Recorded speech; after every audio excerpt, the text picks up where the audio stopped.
Welcome to This Explainer. Today, we're unpacking the fascinating science behind screen fatigue and, more importantly, revealing how incredibly fast your brain can actually recover from digital overload. We're going to explore the hidden costs of our hyper-connected world, and then we'll break down the exact scientific blueprint you can use to take your attention back.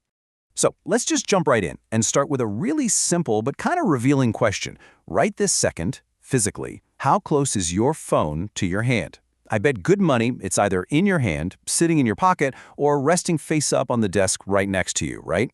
Well, if you're like the average American adult, you're spending roughly 4.6 hours a day staring at that device.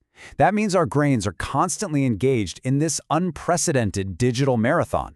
We're basically running an ultra-marathon of notifications, emails, and infinite social media feeds every single day, and frankly, our neurology is really struggling to keep up with the pace. Which brings us to our first point, understanding the true cost of this constant connection. It's no longer just a hunch that we're overdoing it.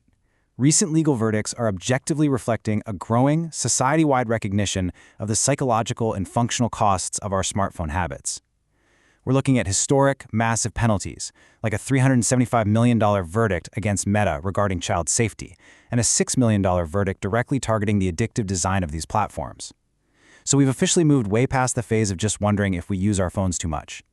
The legal system is now objectively recognizing that these devices are literally engineered to hijack human attention, and that carries a massive psychological price.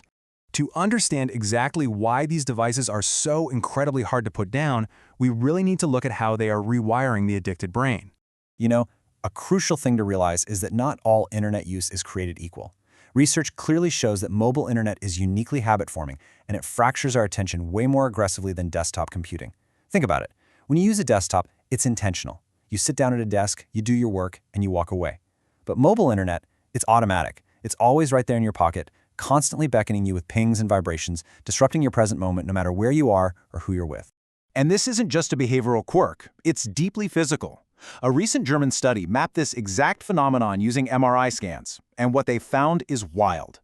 They put participants on a smartphone diet for 72 hours and then simply showed them images of smartphones. Their brains instantly lit up in the exact same dopamine and serotonin pathways that light up when a substance addict sees their drug of choice. Your brain is physically rewiring itself to crave that digital hit.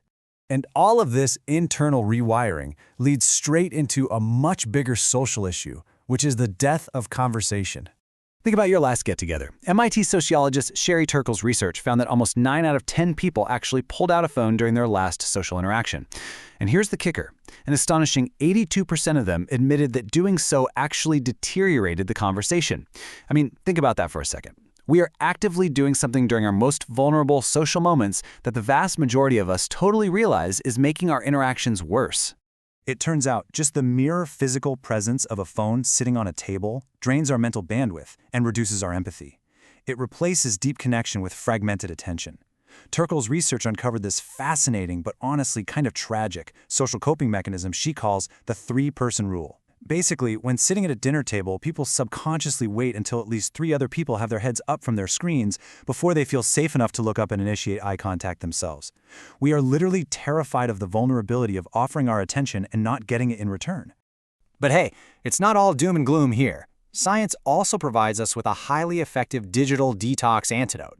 Behavioral researchers over at San Jose State University are actively mapping the impact of screen time logging and self-monitoring over a 28-day cycle. What they're investigating is how the simple act of self-awareness, like just forcing yourself to log and monitor your internet use, can act as a wedge to break that automatic compulsive cycle of constantly unlocking your screen.